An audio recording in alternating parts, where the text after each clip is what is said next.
Дневник на Канал Плюс телевизија, добар ден. Пред се да следи најава на дел од главните вести кои што го одбележа овој неделен ден.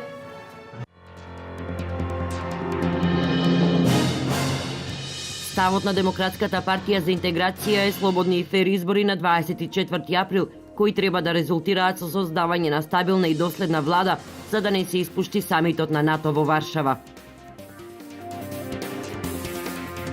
При проверка на патнички возила во два одделни случаи во близина на Неготино и кај селото Смоквица, полицијата регистрирала вкупно 17 лица мигранти, кои потоа се спроведени во прифатниот центар за странци во Скопје. Двегодишно дете е со тешки телесни повреди во сообраќајна незгода кај Лозово. Увид на местото на настанот извршила екипа на полициската станица од Свети Николе.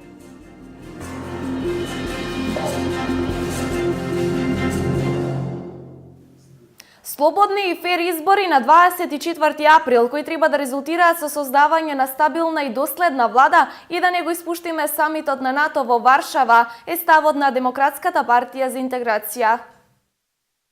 Ставот на Демократската партија за интеграција во врска со датумот на одржување на парламентарните избори во државата, содржан во генералните заклучоци на Генералниот совет на партијата објавени синоќа, е слободни и фер избори на 24 април, кои треба да резултираат со создавање на стабилна и доследна влада. Придонесот за една сигурна и позитивна атмосфера е неопходен за организирање слободни и фер избори на 24 април 2016, што треба да резултира со создавање на стабилна и доследна влада, за да има можност, меѓу другото, да се соочи со евроатлантските интеграции, спорот со името, меѓусоседските и меѓуетничките односи, очекувањата и препораките на Европската комисија, на самитот на НАТО во јули и бегалската криза на Блискиот Исток се наведува во заклучоците на партијата. Овој став на вчерашната седница го изнесе и лидерот на партијата Али Ахмети.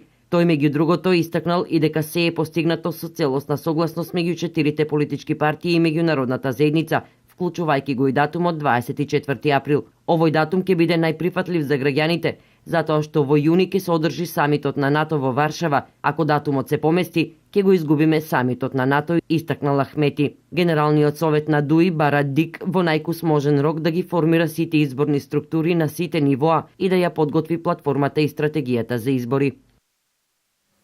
При проверка на патнички возила во два одделни случаи во близина на Неготино кај село Смоквица, полицијата регистрирала вкупно 17 лица мигранти, кои потоа се спроведени во прифатниот центар за странци Скопје. На автопатот во близина на селото Смоквица вчера околу 7 часот и 50 минути полициски службеник забележал возило Рено со скопски таблици во кое влегувале повеќе мигранти. Полицијата се обидела да го сопре возилото, но возачот продолжил да се движи. На околу 300 метри возачот го запрел возилото и заедно со дел од мигрантите се дал во бегство.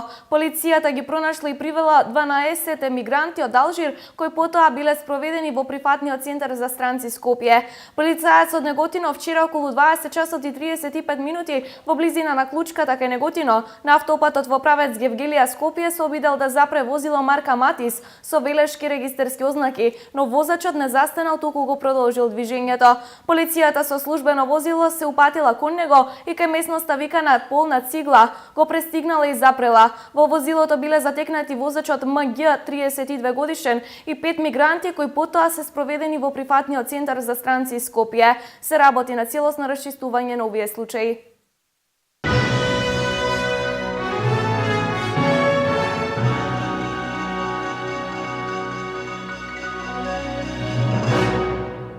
Средното општинско училиште Колен Ехтенин од Штип со два проекта аплицира за европски пари. Проектите кои се однесуваат на искористување на сончевата енергија ќе се реализираат со две основни училишта од Сандански, Бугарија.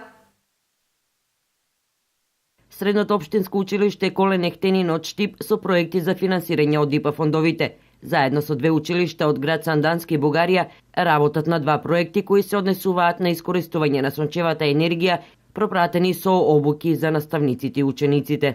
Првиот проект кој е веќе подпишан станува збор за иновативни методи во искористување на сончевата енергија, конкретно станува збор за обука најнапред на наставници од стручни компетентни лица кои веќе ги имаат обуките поминато во Коблец, Германија, понатаму обука на ученици и заедно соработка со двете училишта, со Република Бугарија и нашето училиште, размена на искуства, размена на знаења и дружење на учениците заедно со наставниците. Конкретно за монтирање на фотоволтаични колектори, сончеви колектори, хибридни колектори за искористување на сончевата енергија.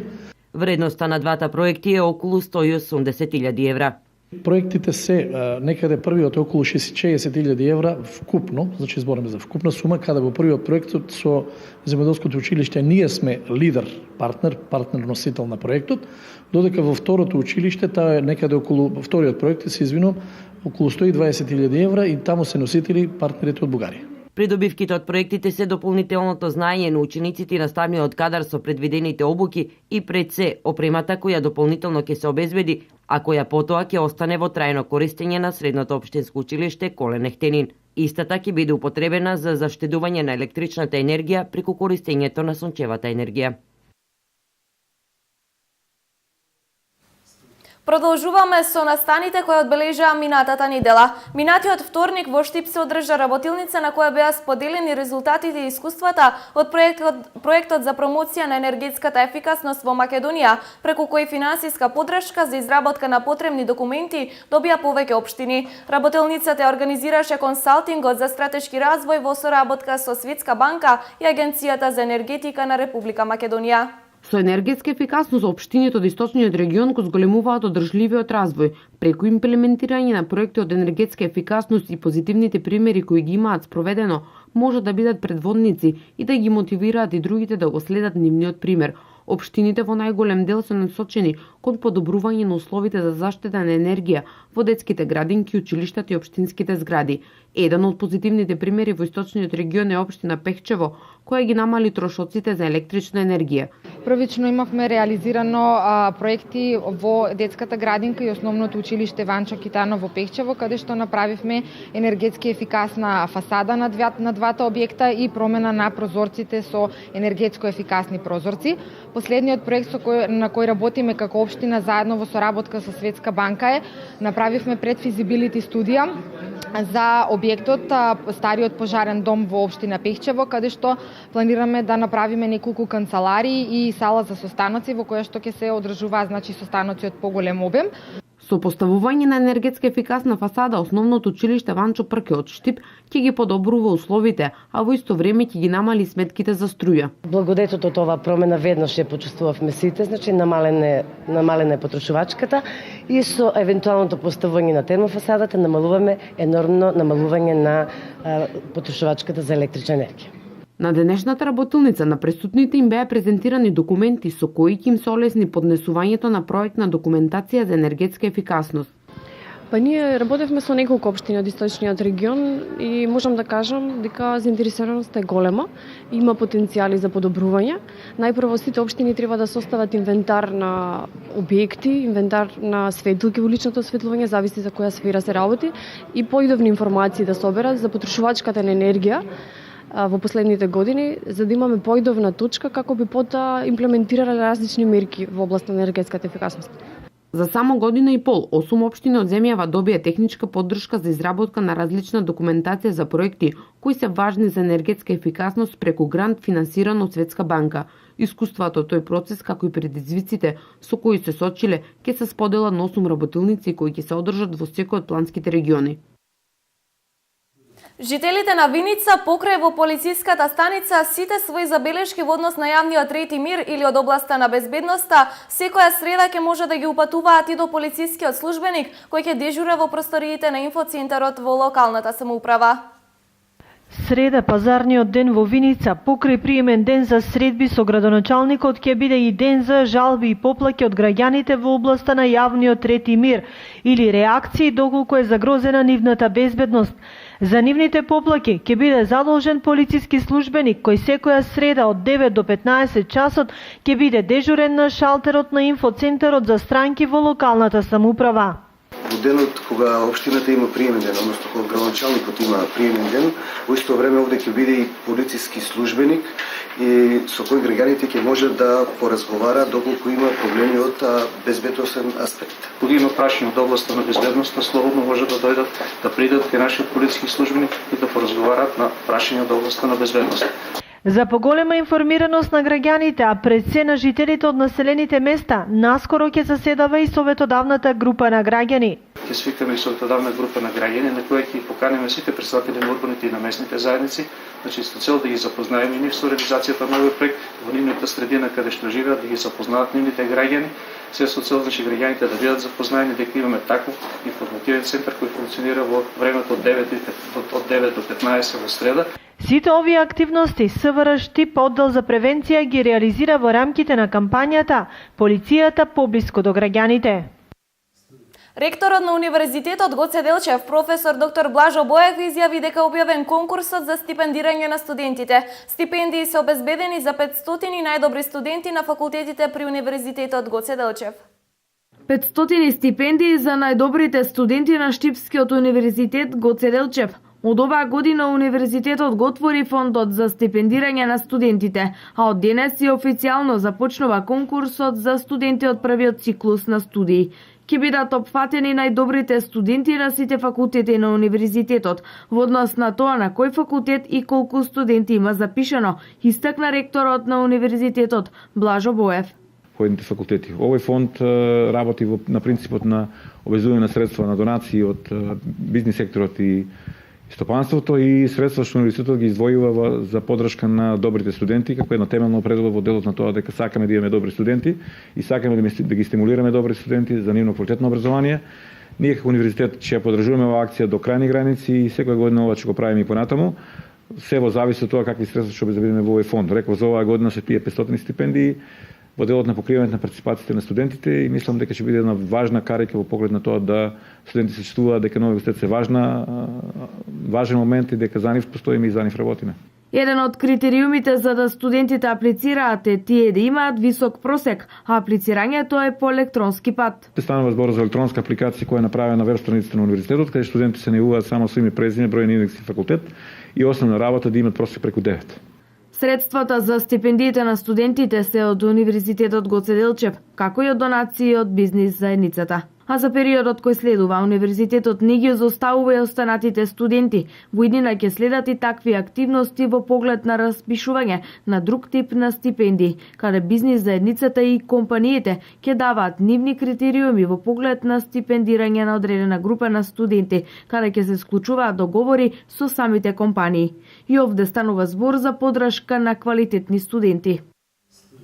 Кога сме кај образованието, ева уште една информација за Штипскиот универзитет. Во петокот, во присуство на заменик министерот за образование Спиро Ристовски, беше отворена универзитетска телевизија. Ова е прва телевизија во Македонија која ќе функционира како универзитетска. Отворена првата универзитетска телевизија УГД ТВ денес на Штипскиот универзитет Гоце Делчев. Телевизијата ќе работи во рамките на универзитетот во интерес на студентите и нивно подобро информирање за работата на оваа институција, презентација на научно-истражувачките проекти на професорите, студентскиот живот и целокупниот образовен процес.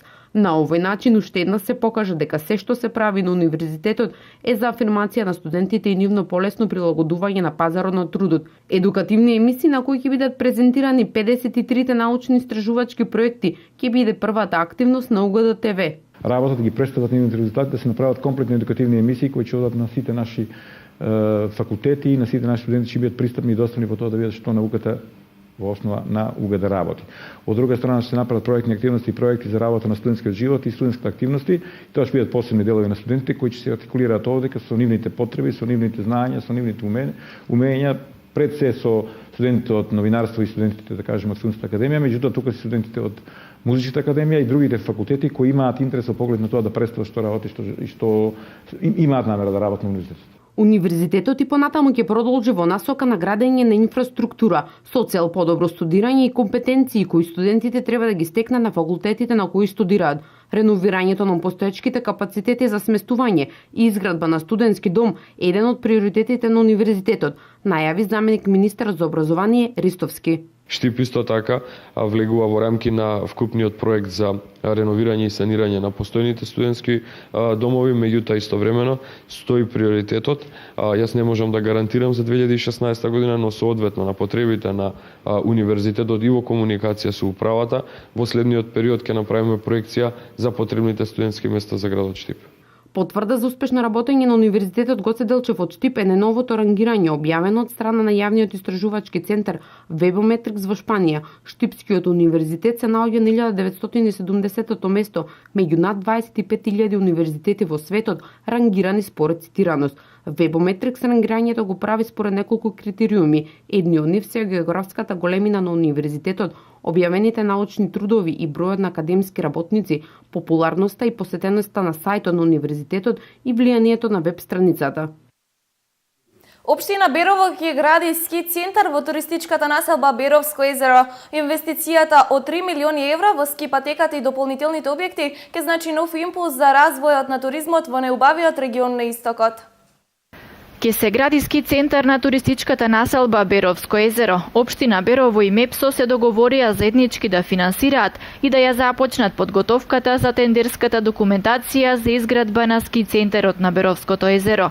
Инаку овој проект се наоѓа на развојната програма на општина Берово уште од 2015 година. И по изготвувањето на проектната документација од страна на МЕПСО, еве во последно време веќе сме во преговори да отпочнеме да ја подготвуваме и тендерската постапка за да го распишеме тендерот за изградбата на самиот ски центар. Првично бевме на разговори и таксативно ги наброивме обврските кои ќе треба да ги преземат двата инвеститори, зашто како инвеститори се појавува и МЕПСО и општина Берово, и јас сметам дека со изготвувањето на тој договор ќе се утврдат надлежностите и обврските кои што треба да сработи и ќе се распише тендерот за изградба на ски центарот. Овој проект е уште еден од низата кои што општина Берово ги реализира со цел промовирање и развивање на туризмот во Берово и туристичката населба Беровско езеро.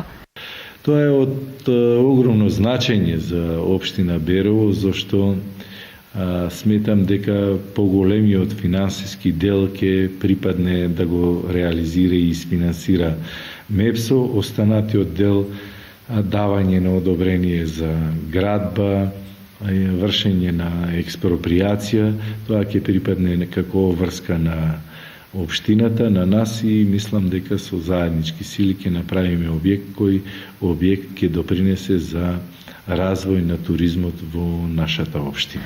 Покрај ски центарот, локалитетот ќе биде збогатен и со дополнителни содржини, кои ќе значат и дополнителни средства за општината и граѓаните на општина Берово и нова можност за оние кои што сакаат да научат да скијат. Секој тутунопроизводител кој има склучено договор за откуп на тутунот, што побрзо да го предаде тутунот, односно пред рокот кој е утврден на 15 март, апелираат од Министерството за земјоделство, шумарство и водостопанство. Ова е со цел побрза исплата на субвенциите.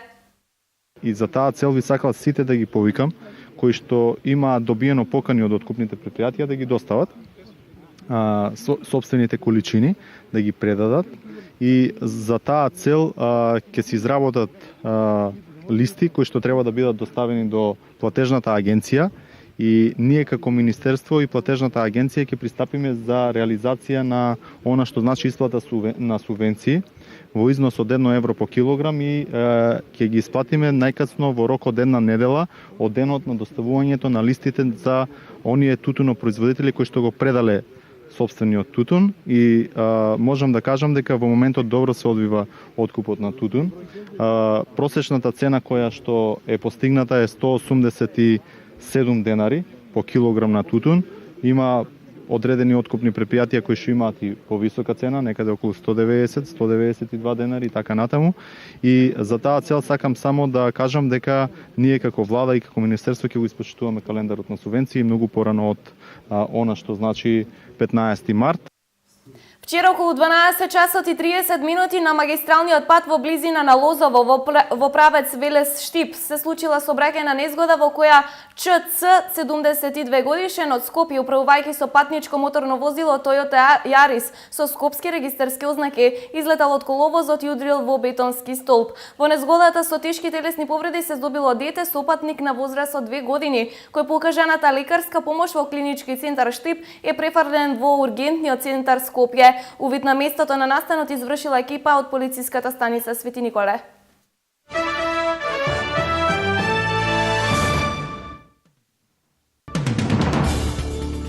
Исламска држава вчера објави видео снимка на која џихадист на француски се заканува за нападите на Западот и екзекуцијата на шпиуните во Ирак. Видеото е објавено на џихадистичките сајтови, а се наведува дека го направила медиумската служба на Исламска држава во ирачката провинција Ниневех. Џихадистот на видеото се заканува дека Исламска држава ќе изведе напади поради кои Западот ќе ги заборави нападите од 11 септември 2001 во Соединетите Американски држави и Парискиот масакр. Тој исто така наведува дека коалицијата на чело со Соединетите Американски држави кои се борат против Исламска држава во Сирија и Ирак нема да бидат во состојба да ја победат оваа џихадистичка група. Џихадистот на видеото носи маска, има воена униформа и пиштол, а под маската може да се види неговата руса коса. Во фабрика во Москва во која синоќ е избувнал пожар, пронајдени се 12 тела. Се сомнева дека пожарот е подметнат. Полицијата спроведува истрага за да ја утврди причината за смртта и дали пожарот навистина е подметнат со цел да се прикрие друг злочин. Засега истражните органи потврдиле дека на местото на пожарот се најдени 12 тела и дека се уништени или оштетени 3000 квадратни метри простор за шиење во источна Москва.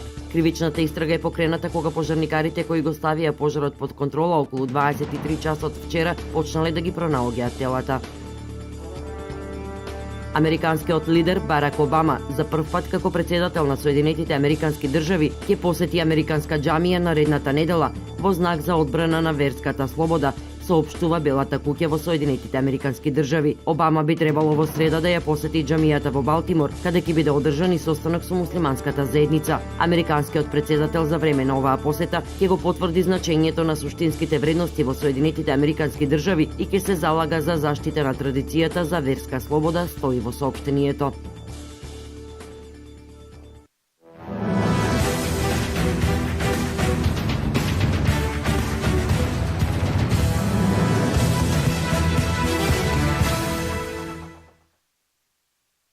Со освоеното 9-то место на светското првенство минатата година во Катар, Македонија стекна право на настап на предквалификацијски турнир.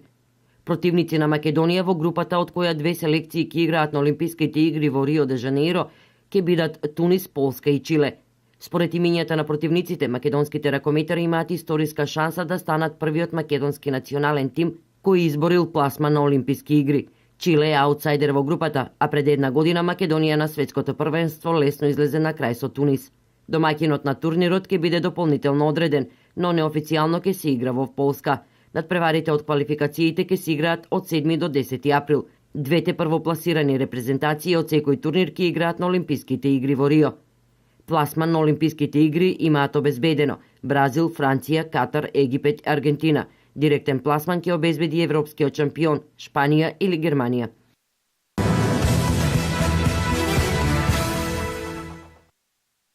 Одлични надпревари беа одиграни синоќа во Мемфис, Кливленд и Хјустон во НБА лигата. Кливленд беа домаќини на повеќекратните шампиони Сан Антонио, па на крајот славеа со 117-103.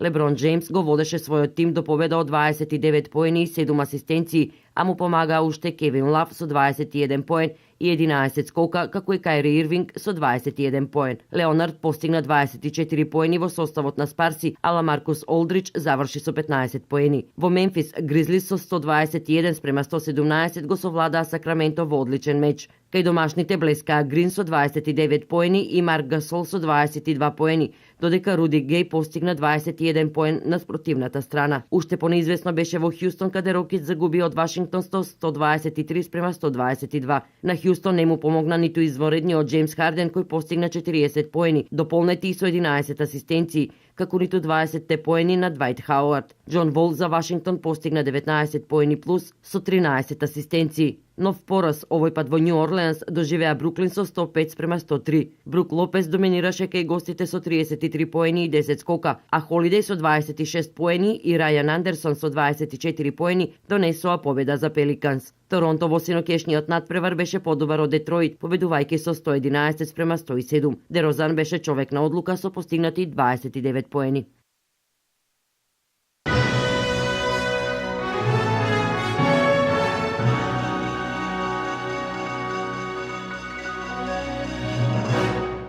Пријатно попладне, почитувани гледачи. Се гледаме повторно во 20 часот. Останете со Канал Плюс телевизија.